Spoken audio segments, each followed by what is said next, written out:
You're Locked On Wild, your daily podcast on the Minnesota Wild.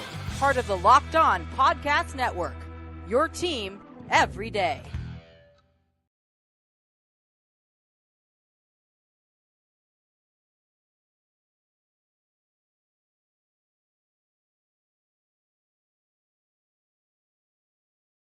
Yes, nice. 30 days in the hole. 30 days in the hole. Oh, yeah. 30 days in the hole. Yes, nice. 30 days in the hole. 30 days in the hole. What is up, everybody? We're going with the new intro because evidently my computer can't handle the old one. Oh, well. Welcome in to another live Sunday here on Locked On Wild, on the show that we are going to be affectionately calling What the Hell Are You Smoking? It's Seth and Denny hanging out. We're going to be talking about what Denny would do in the GM's chair here for today's show. We got the NHL draft coming up here later on this week, so we may talk about that a little bit as well. But Denny, how you doing today? Awesome. As you can see, I got brand new studio quality headphones, and you can tell that my audio is much better because I got all the stuff working. It's just, I can't believe it. Finally. This is the point that we have been waiting for. So we are full systems go, except on my end, I guess, with the intro. But hey, it happens. It sounded good. And if I have any, go ahead. Can't score on every power play. Yeah. So for today's show, I have a big announcement to make. For our show next week, we have Jack Carlson from the Minnesota North Stars is going to be with us for an hour. So get your questions lined up, and Seth, tell them how you want to do it. So what we're going to do is I'm going to have a post in the community tab tomorrow that you can just comment with your question on. That way we can kind of get a bunch of questions to Jack before the show. So just look for it in the community tab, and we'll get some good ones for Jack. I am super excited for that next Sunday. Yeah, me too. I'm talking to Jack. I know him. He joined a benefit I did for Race for a Hunger for the Mayor's Cup several years ago, and I raced against him at the Raceway Speedway in Shakopee, which is no longer there, but that's where we did it. It was a lot of fun. How about this from Shark Boy Ben? Jack is his old reffing partner. Really? Cool. So he's go ahead. I was just gonna say he's gonna have some good stories to throw into the mix. Oh, absolutely. Now I have a second announcement to make. People, put this down on your calendars. July 29th, we're doing a meet and greet at Zamboni's. What time you think? Noon to 2, something like that? Yeah, noon to 2 would be good, I think. Okay. And I should have 10, maybe 12 former hockey players there so that you can get your pictures taken with, shoot the shit, have a beer, all the good stuff. Yeah. Which would be cool 29. As hell. It's going to be a lot of fun. And we're also going to have a couple other podcasters there, so it'll be 3 in 1. First time ever done. Live show. Should be cool. The mega show. Yes. Mega show. Love it. Yeah, because I actually know quite a few North Stars. And you guys are going to get to meet them all if you want. All right, now let's get to the big GM. And how I came with this is last week somebody asked me what I would do if I was an assistant coach. Well, you can't do anything as an assistant coach. But it did give me the idea to be the GM. So this is what I got started here, all right? To begin with, I would keep Billy on, but the only thing he does is make deals. He doesn't do contracts, nothing else, just making deals because he's really good at it. You got to, take what you get. Yeah. And then the first thing I'd do is I'd hire a face-off specialist just to work with everybody on their face-offs. Because we're poor in that department, and I don't think they've ever had a face-off coach, but we need one. Next thing is time management. When you say fourth line here, you're relegated to 7-8 minutes. Under me, the worst you do is 13 minutes. I would copy just like how Dallas does it. Then the coaches actually coach and look for the advantages line to line. So the fourth line really isn't a fourth line. They're all, 13 minutes is 13 minutes. Yeah. Then I would make Kaprizov the captain. It's his team, and I know he wants to win just as much as anybody, and I would, now that he can speak some English, it'd be perfect. Plus, he could swear at him in Russian, they wouldn't know. Oh, absolutely. And then getting on to the lines.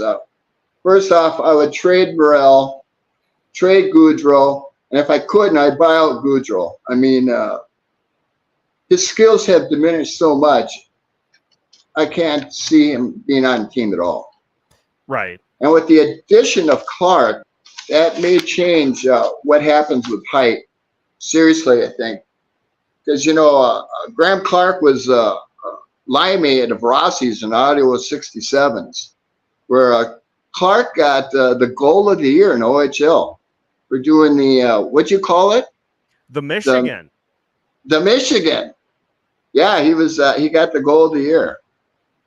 And as you all don't know or do know, Rossi still holds the point production record for the OHL. It's over 2 points a game. He had like 220 points or something like that. It was just crazy. Jeez. Yes. And getting to the lineups. You want to put up the board? Yes. We've got visuals today, people. Boom. Denny, you want to talk us through this? Yeah, I was just going to say, for the first line, you don't break something that's not broken. And Boley, Kaprizov, and Ek, their 4 points per game was the best in the NHL when they were together. So why would you break that up? Now, of course, when Gunsel signs, that may change a little bit, but we'll see.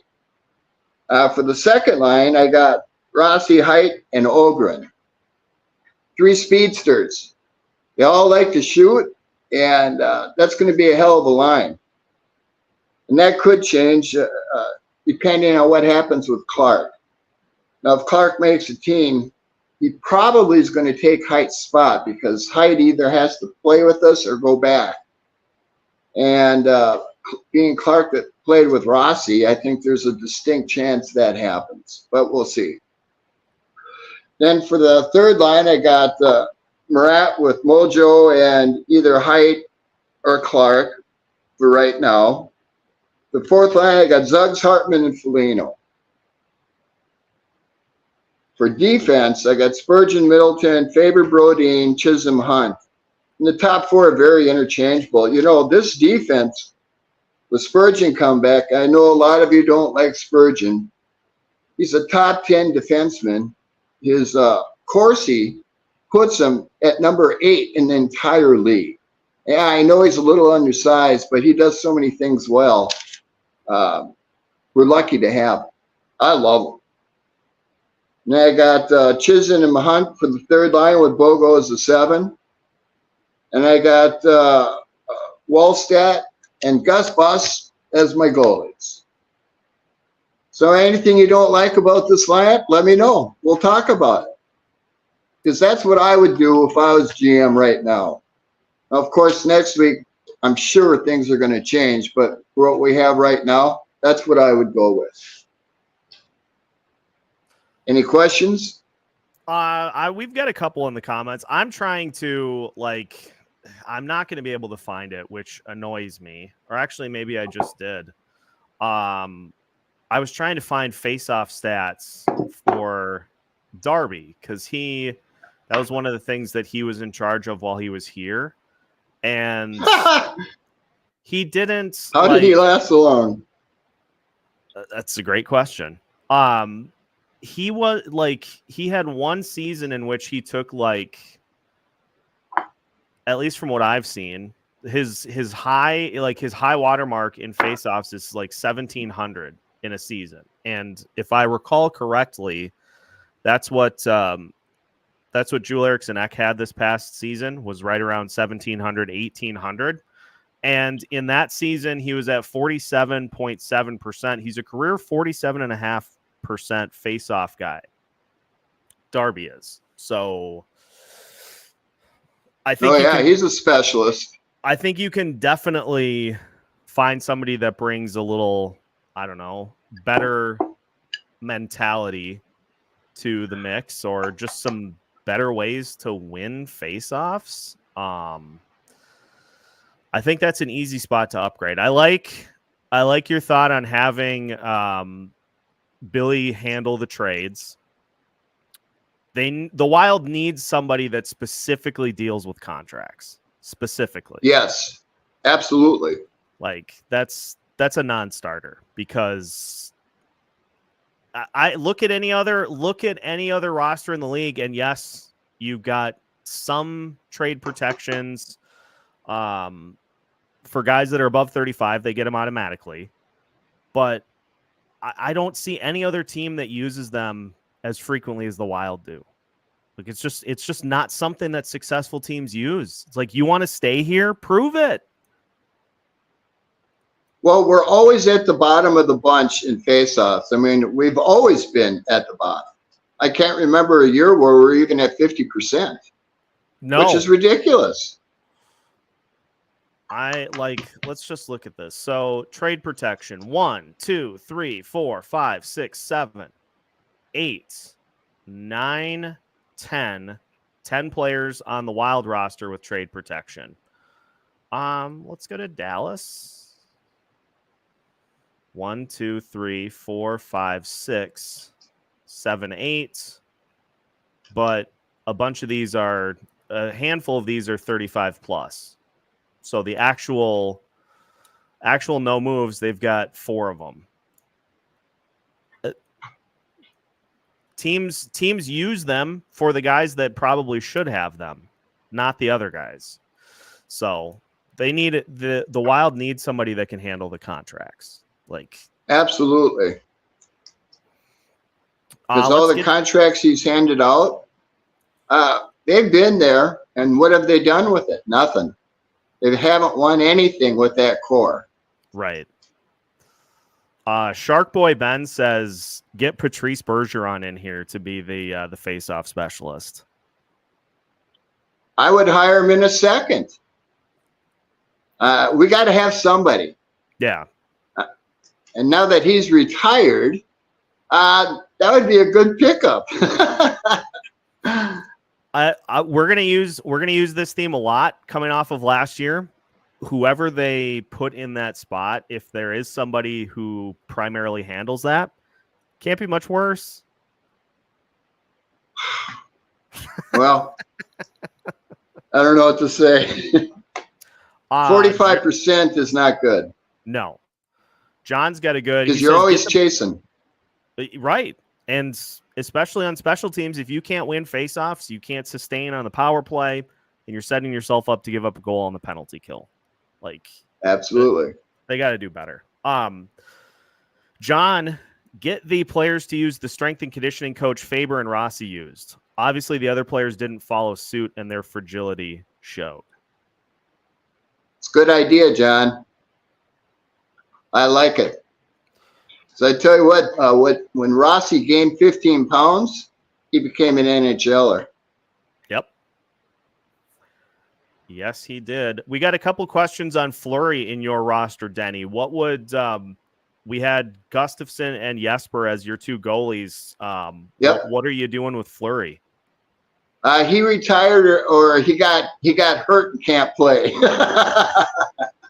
Simple as that. Yeah. And with Wallstead and Gus, we probably have one of the top goalie tandems in the league. And that's, Gus's problem last year is he ran out of stamina. Yeah. And that's because he didn't work out right. Well, I'm sure he's addressing that. Because when you look at the way he played in the World Cup, he looked awesome. He was like old Gus Bus. That's a good thing to have. Yeah, and I'm gonna stick with my theory that 2 years ago it was Gustafson's first full season at the NHL level, and teams get a book on you. Like they get enough film because you can't really judge a player. Gustafson had played like 20 games here, 20 games there. You can't judge a guy on that amount of playing time. And so full season at the NHL level, teams got a book on his tendencies, and now it's on him to adjust. Now it's on him to fix some of those tendencies that teams are exploiting. Well, one thing Gus was doing last year is he was guessing where they were going to shoot. And that's a bad habit, but all goalies go through it. You look at Bobrovsky down in Florida. 3 years ago, you couldn't give him away, and he was terrible. Goalies go through periods where they get habits that just, they got to work through it. Just looking at some of the other comments here. Can we trade JoJo and buy out Freddie? I'll answer this first, Denny, because I have a thought here. You remember a couple of years ago when the Wild traded Dmitry Kulikov right before the season started? Yep. If I am the Minnesota Wilds, based off of his performance in the World Championships, I'm keeping the phone open. And I know you would have to go to him to get him to waive. I'm keeping the phone open for a team that suffers a forward injury in training camp to try to trade Marcus Johansson. I would trade him in a heartbeat. Yeah. I think because here is his production aside, the fact that he's on a 1-year deal at $2 million, if a team needs a body, that's pretty easy to get on like your cap situation. That's a very doable deal. Yeah. So I just keep the phone lines open. And if some team suffers a forward injury, maybe in their second or third lines, and they need like an NHL guy, I'm trying to get Johansson out of here as quick as I can. Absolutely. Now, the Wild's thought on Mojo this year is that because it's a contract year, he's actually going to come to play. He showed his true character last year when he took the year off, which is terrible. And I got no respect for the guy at all. Well, in fact, I'm going to talk to Jack Carlson about no hits, no shots, and no blocks in a game and see what he has to say. It's going to be a good one. That's a good call. Dan's got an idea for a line combination. Thoughts on creating the Minnesota Wild version of the kid line with Liam Ugrin, Marat Huznadinov, and Marco Rossi? You could do it, of course, but why would you take Rossi out of center? He's really good at center. And he goes to the net so well. And I keep saying this, but just think if he would have had a winger who shot the puck last year. Yeah. On his 21 goals, most of that he did on his own. you know, I'm telling you, Ross is going to get 30 this year with any kind of winger help, and he's going to get it this year. I like that. Shark Boy Ben is asking about bringing Doug Waite in to potentially handle faceoffs.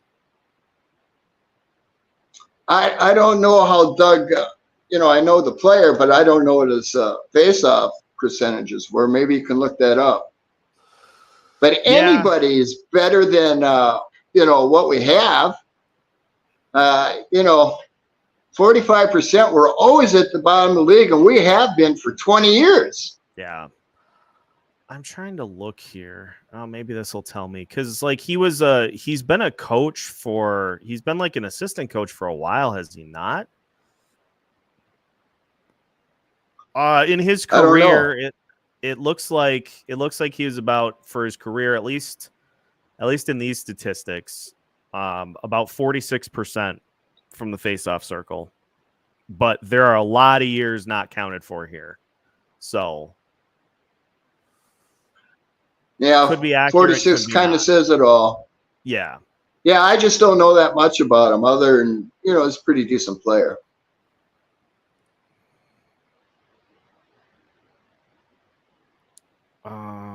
Let's see what else we have here. Ooh, Dan's got a good one.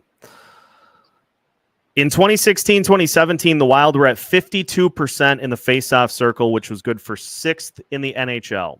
They haven't been in the top half of the league since. Koivu, Hansel, and Halla all over 50%. Stahl at 49%. How times have changed. Boy, you got that right. That's a good call, Dan. And it's funny. It's funny because you look at Joel Eriksson Ek, who just continues to just improve every year.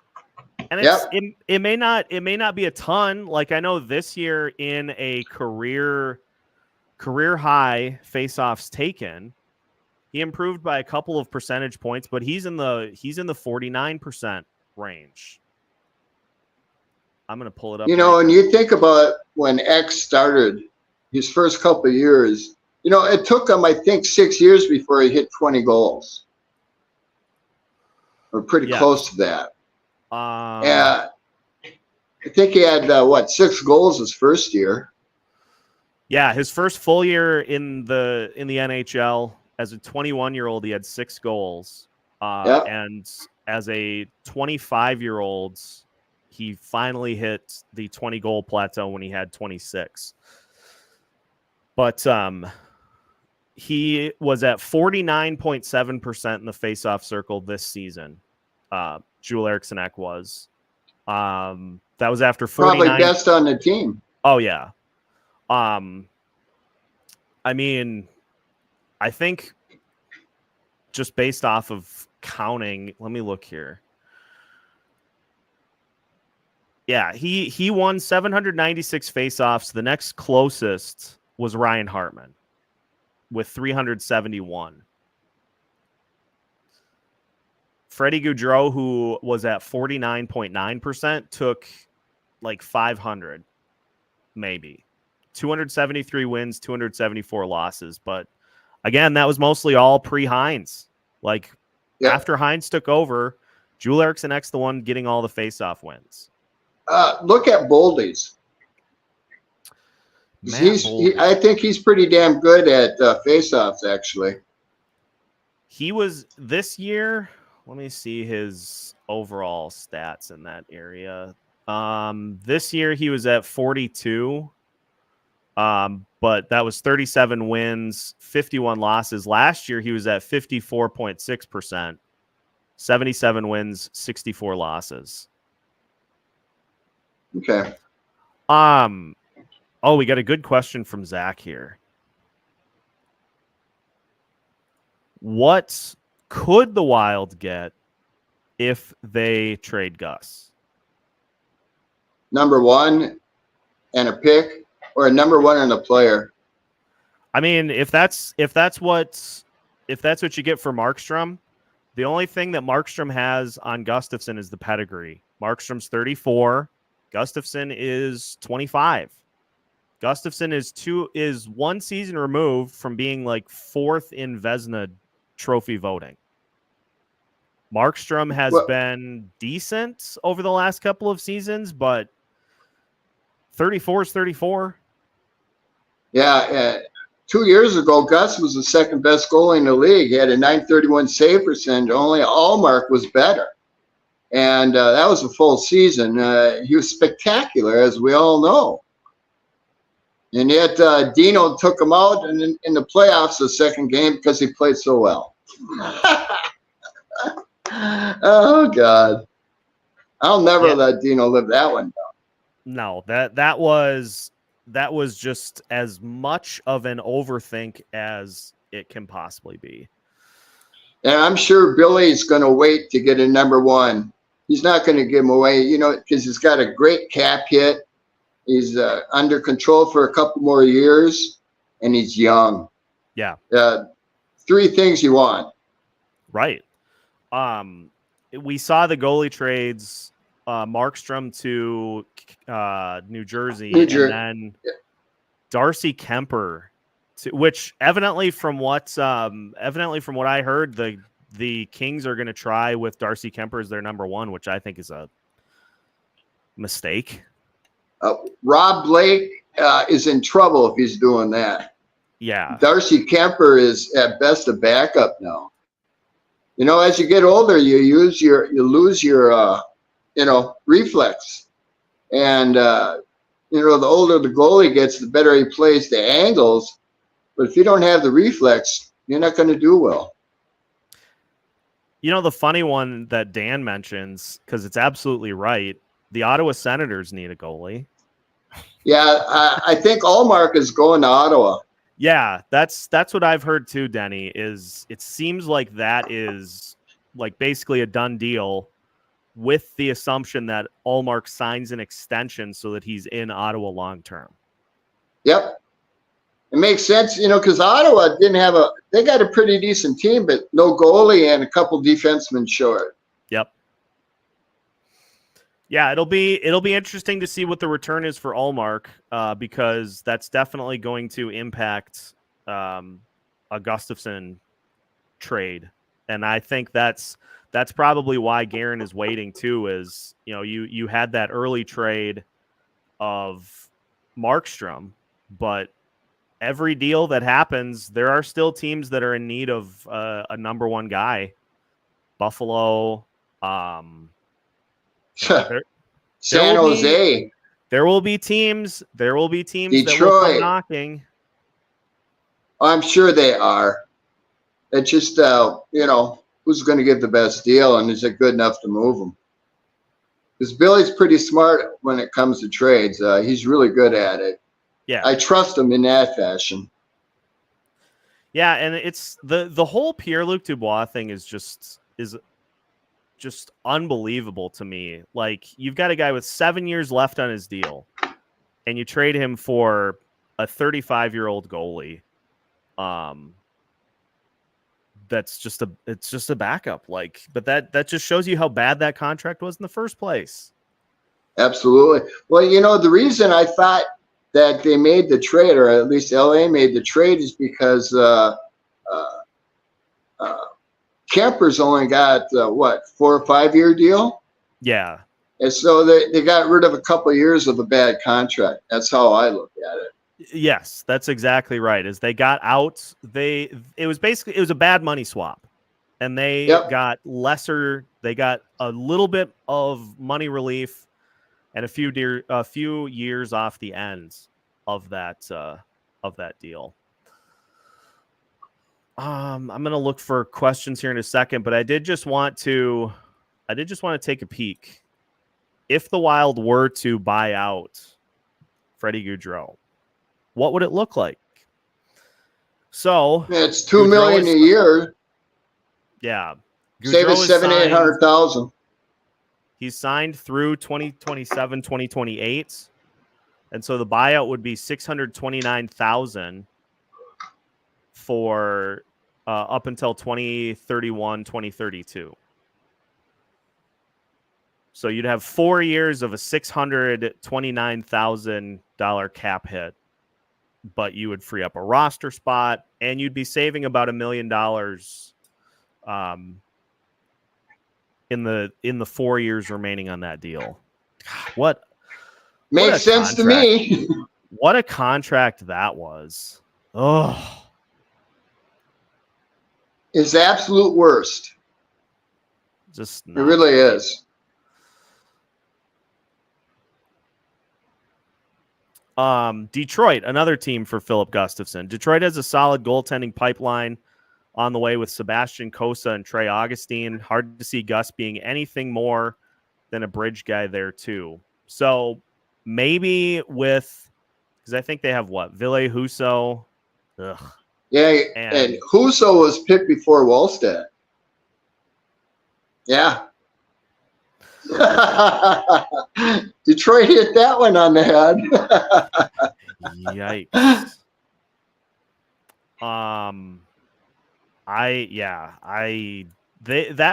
That could be better for their timeline though, is they've got Gustafson for this year and next year to allow those prospects an opportunity to just get some seasoning. I would say Detroit is definitely in the mix. Dan, who does Detroit have that they would give up for Gus?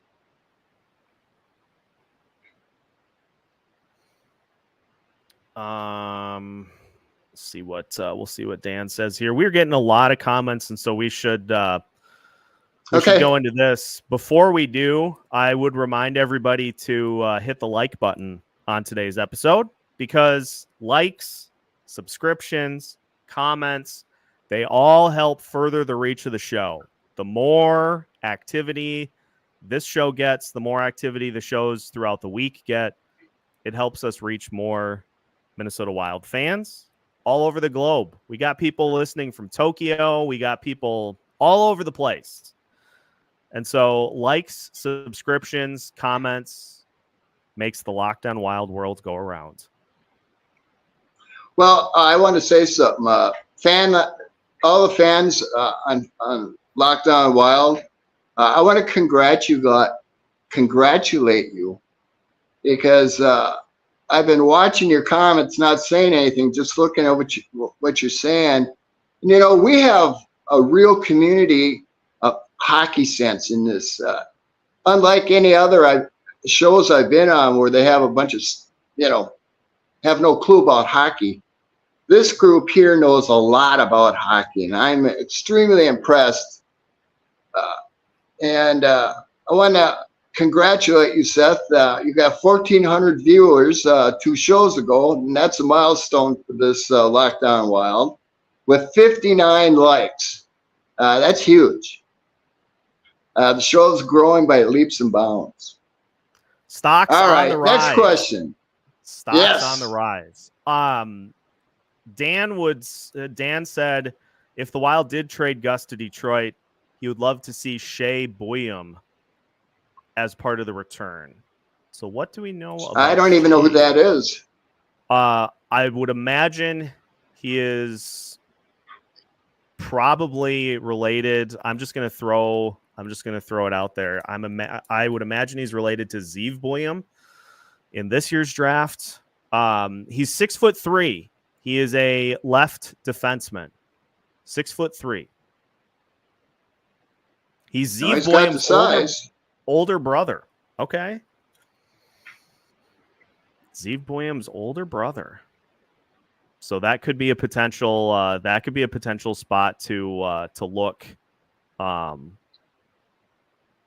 It have to be more than just him, though. Yeah, that'd be pick and prospect. Yeah, like we were talking about. Let's get to a big one here, because there have been a lot of people that have been discussing this in the comments, and so we should probably discuss it. Okay. The future of Mr. Kirill Kaprizov. Obviously, we know the clock has started, the countdown clock to the end of his current deal, and whether he signs an extension or not still has yet to be decided, depending on what happens with the Minnesota Wild roster. I'm of the belief, Denny, I think it's more likely I think it's likely that Kirill stays. The thing that I would be worried about is if at some point during his next extension, he gets kind of like he doesn't see progress and then asks for a trade at that point. Well, I know Kirill loves it here. That I know for sure. And, we got Urov coming over, and the Wild really screwed up. When they locked everybody down, it left no room for Urov to come. Yeah. And Kaprizov told him not to come, actually. He didn't give him the thumbs up. He told him thumbs down on coming over. So what does that tell you? Another Billy's big deals. Should we start calling them Billy's blunders?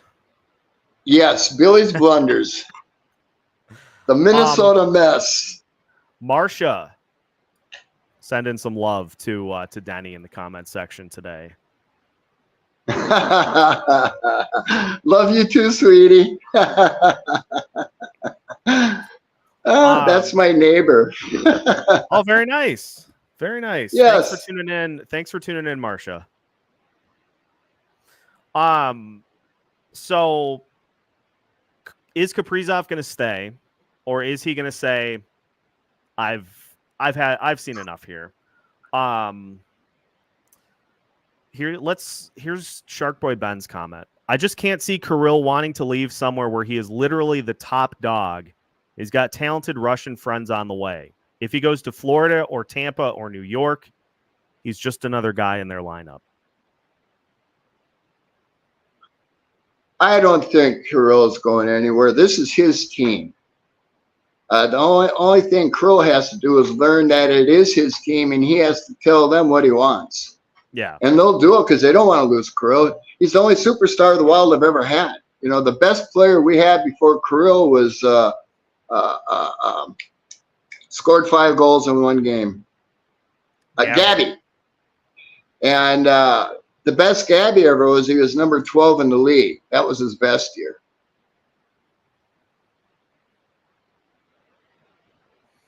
Yeah, I think it should say something that Kirill has broken essentially every record that this franchise has, and he's in his 4th season? No, he's going to have all the records forever. There are few left to break. He's a generational talent. We're lucky to have him. They don't come along very often. The big question is going to be, what is the number for the AAV for his deal? I've heard Russo now saying on the latest Worst Seats in the House, Russo said 11 as a start. That sounds about right. Yeah. I mean, cap's going up to 80 million and 84 million the following year. The only thing we got to deal with is getting rid of the old boys, Billy's boys. Yeah. That's the problem. And just because they have no trade clauses doesn't mean you can't move. Well, and you look at this now too. Matt Zuccarello's deal is done. Yep. Before the 2026-2027 season.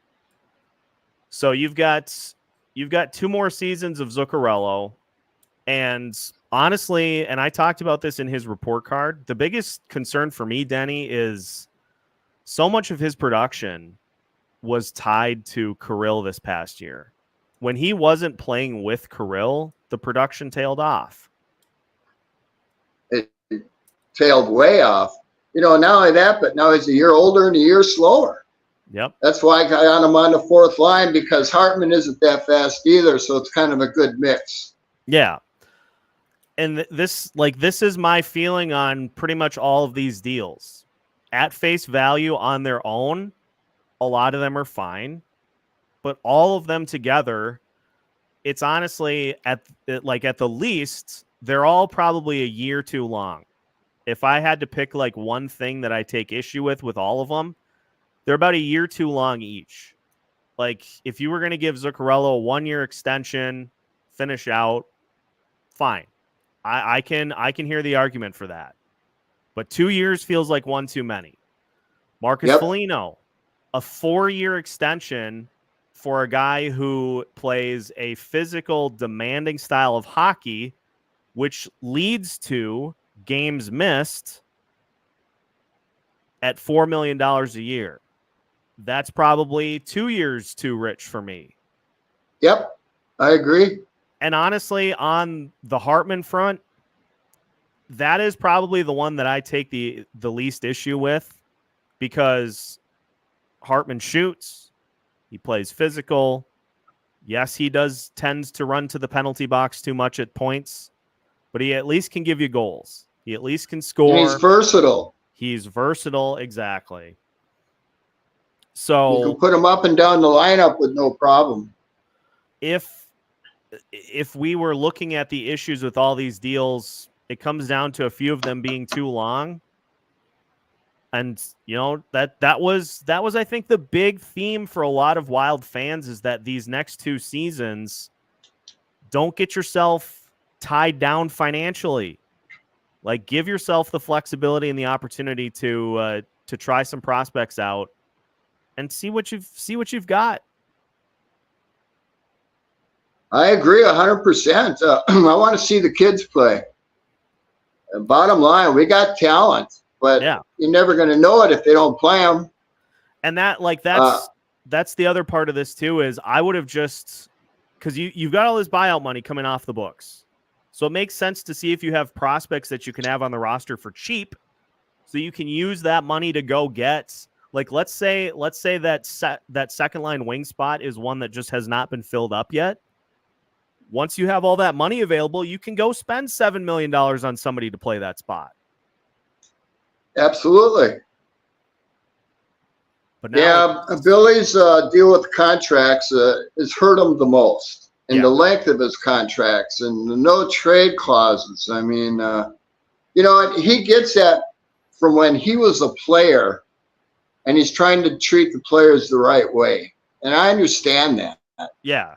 But, 4-year contracts for a grinder. Now, Foligno, he has a good spot on the team.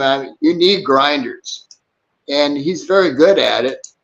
But not 4 years with no trade. I mean, he's an average 10 goals a year player. That's about it, really. Yeah. Well, and the other part of this equation too, like let's use Colorado as an example. I've talked about this time and time again. You prioritize your top 6 and you get those guys locked into contracts.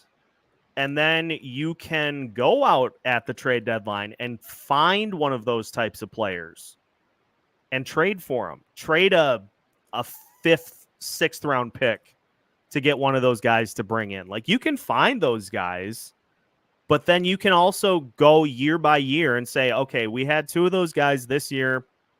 Let's go find 2 more. Like, you can find those bottom 6 guys and add them to your roster pretty easily. It's the top 6 guys. It's the top 6 guys that are the ones that are hard to find and should therefore be retained when you get them. I agree 100%. That's the way it should be, but not here. Backwards. We're in Backwardsville, USA. Yep. Thomas had a question on the line of extensions. What will a Brock Faber extension look like? 8 and 7. 8 years, $7 million. Yeah. That's kind of a hometown discount, but that's $56 million. It's nothing to sneeze at. It's a lot of money. I would take $1 million of that, and I'd be fine. Yeah, me too. I'm really fascinated to see how the Faber extension works out, because I've heard every number. I've heard every number under the sun. Like, it's clear that the Wild want this to be as long of a deal as it can be. The question becomes, is it 7? Is it 8? Is it 9? Hopefully they can talk him into less on the AAV, but we'll find out.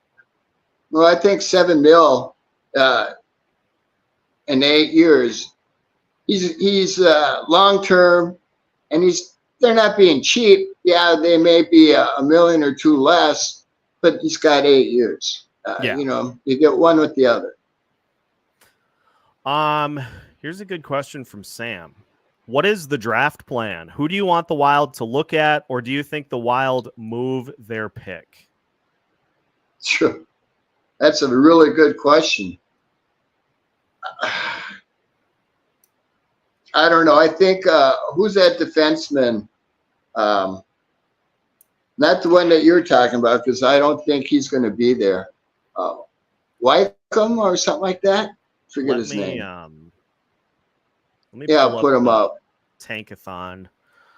Oh no, I don't want NBA. Give me the NHL one. Yaremchuk, something like that. Oh, Yakimchuk. Yakimchuk, that's it. That's who I think they pick. Tankathon, that's who Tankathon has mocked to the Wild at 13 right now. Really? Yeah. I think as Dan mentions here, the Wild want one of the top defensemen to fall to them at 13. There are good defensemen at the top of this draft. The Wild are hoping that one of them fall to them at 13. I think that's plan A. If I had to throw my thoughts in too. As far as a trade back goes, that's interesting because the Wild do not have a 3rd round pick, but they do have a 1st and a 2nd this year. And let's not forget about 2026 when the Wild have 2 3rds, 2 4ths, 2 5ths, 2 6ths. All of those draft picks are coming into play at some point. Absolutely. And so if you can use one of those to move up a little bit, yeah, from 4th round to 3rd rounds, those picks are going to come into play at some point too. Oh, they will. So if you could move up, who would you take? I mean, it's so hard to tell. Everybody's labeled a first liner and they're going to be the greatest in the show. And half of these 1st round picks won't make the team. That's how it ends up. Yeah. It's really hard to tell a 17, 18-year-olds what you're getting. It's a crapshoot, really is. And this is the overarching issue. And this is kind of, we did the show yesterday taking a look at draft picks at 13 throughout NHL history. Yep. Here's the key thing. And this is where I think a lot of people are concerned. It doesn't matter who you pick because in your eyes, that was the right call. What matters is how you develop them. Well, all I can say is Judd Brackett has hit on a lot of his picks. He's done better than most GMs. He's well over 50%. And really, 50% is good when you're drafting kids 17, 18 years old. So, as I've said before, my hat's off to Judd Brackett. Oh, and getting to Graham Clark.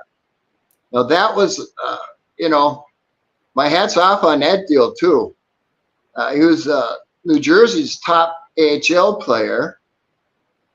And, there's change of scenery, but New Jersey has a lot of depth at forward.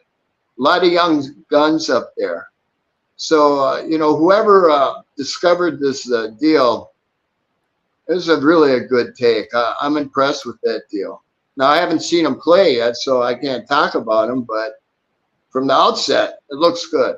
Yeah. I did find it interesting. Adam Beckman on Instagram yesterday, he said he was excited to get started with New Jersey. I didn't see anything in terms of a thank you for the Minnesota Wild organization, and that's probably me reading a little bit too far between the lines. But that does kind of match up with a lot of our thoughts that he probably wanted a new spot, a fresh start. That Well, definitely lines up. well, as I commented last week on the show, uh, if I was Beckman, I would have asked for a trade Yeah. because they never gave me a shot here for whatever reason. I don't know, but I'm glad he's going to a place where he can get a fresh start now. Hopefully, gets to prove himself because they sure didn't give it to him here. Yeah. Hopefully he lights it up. He's a good kid, easy to root for. Fun interview. Yeah, it's just I just found that interesting. It's like he definitely said he was excited to go to New Jersey and to get started, and I'm like, I didn't see a thank you for the Wild organization. Nor would I. It's just like when they got rid of Talbot or when they brought in Flower. Talbot went 13-0-3, and he won that huge game in Calgary to get us home ice, and then they don't play him. Yeah. Flower I've never liked the deal, still don't like it, and I never will. They treated Talbot bad, and I'm glad he spoke up about it because, was not a good deal for Talbot. His camp was not happy in the slightest. I wouldn't be either. And that gave me one of my favorite Bill Guerin quotes of all time.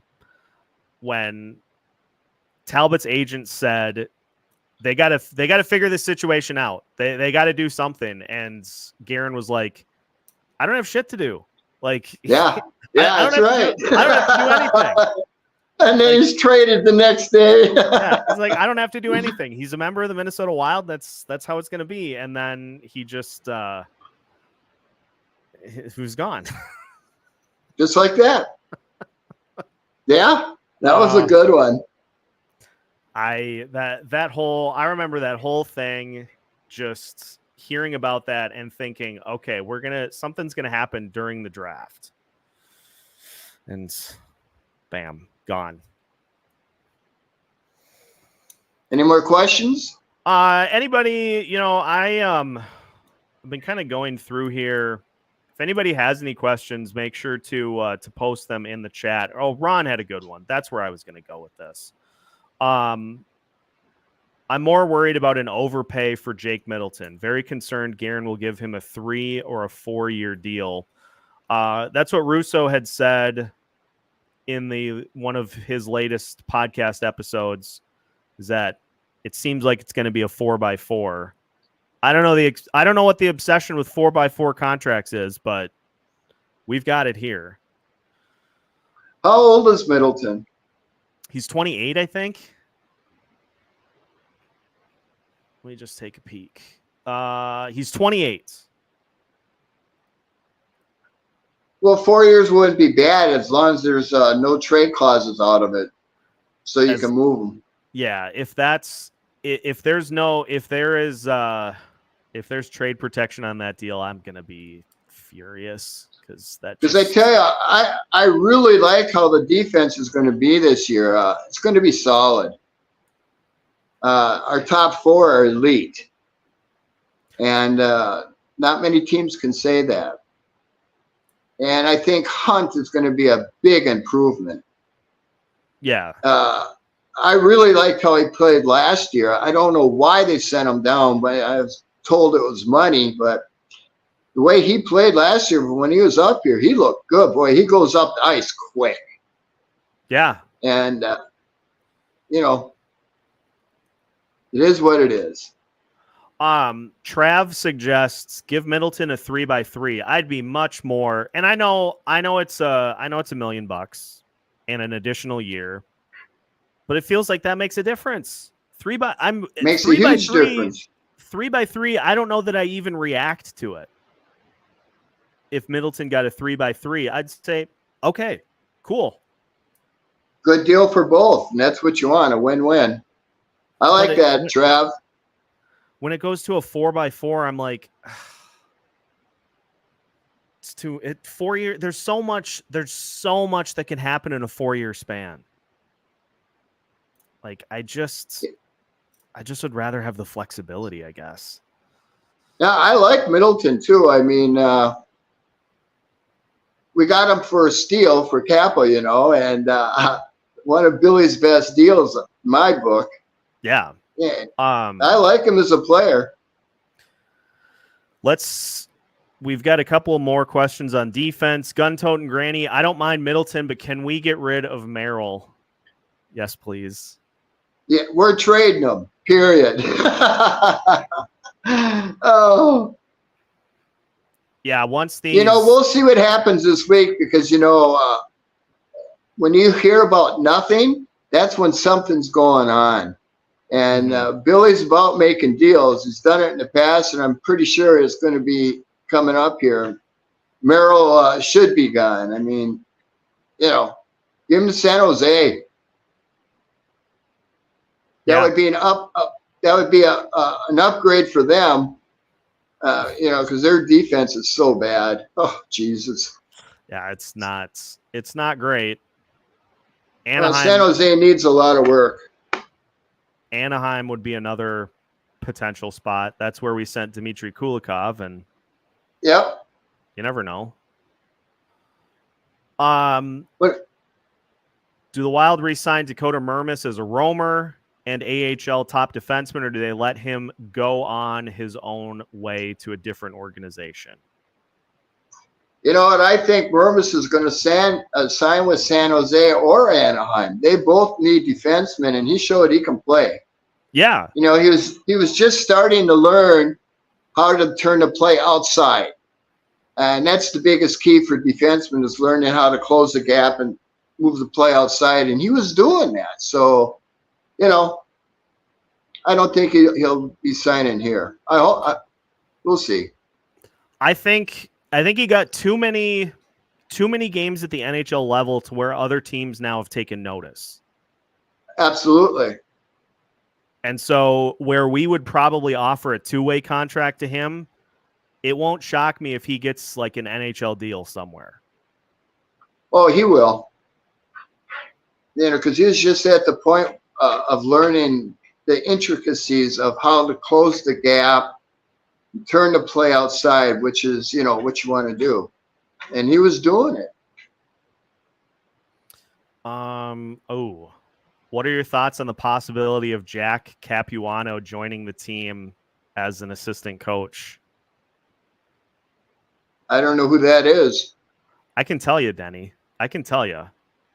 Jack Capuano has been in charge over the last couple of seasons. He's been an assistant coach for a while, but he has been in charge. He's been in charge of the Ottawa Senators defense the last couple of seasons. Oh. No, thank you.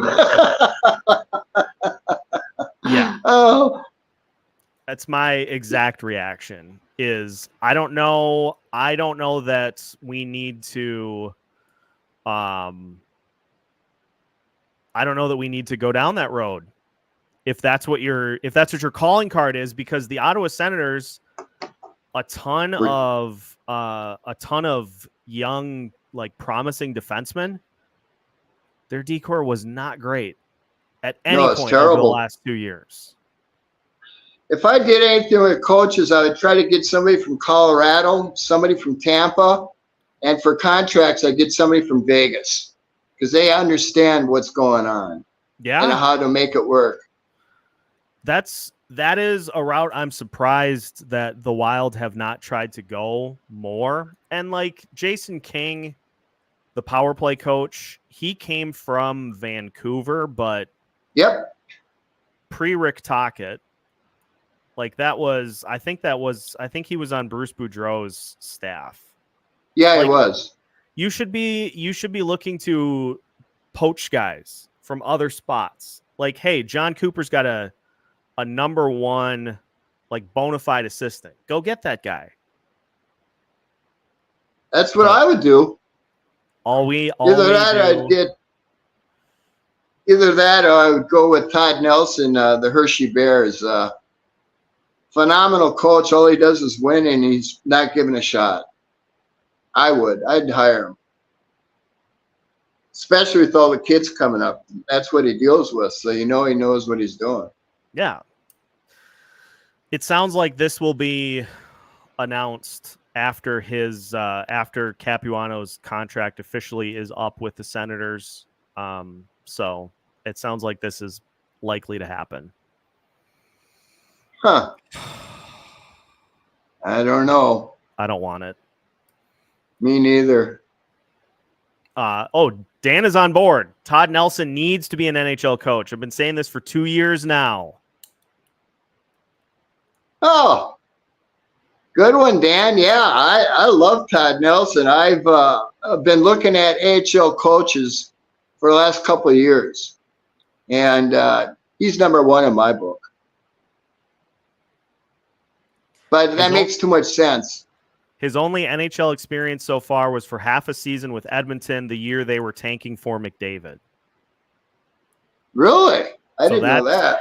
That's film you just got to throw away. Like you crumple that up and you throw it away. You don't think about it. Is that it? I think as of right now, that's pretty much all the questions. Okay. So that might be. Well, then, I was going to say, let me remind you guys again. Jack Carlson will be our guest next Sunday. And put down the July 29th if you want to do a meet and greet with us and a bunch of former North Stars and probably a couple of Wild. I'm working on that right now. July 29th, we will have more information for that for you on that in the coming weeks. So just stay tuned and look for a chance to ask Jack Carlson some questions. We'll have the post on the YouTube community tab so that you can ask your questions for Jack. Should be a great show next week, next Sunday. Cannot wait for it. Me too. I can't wait to hear about his best fight. Because he was a brawler.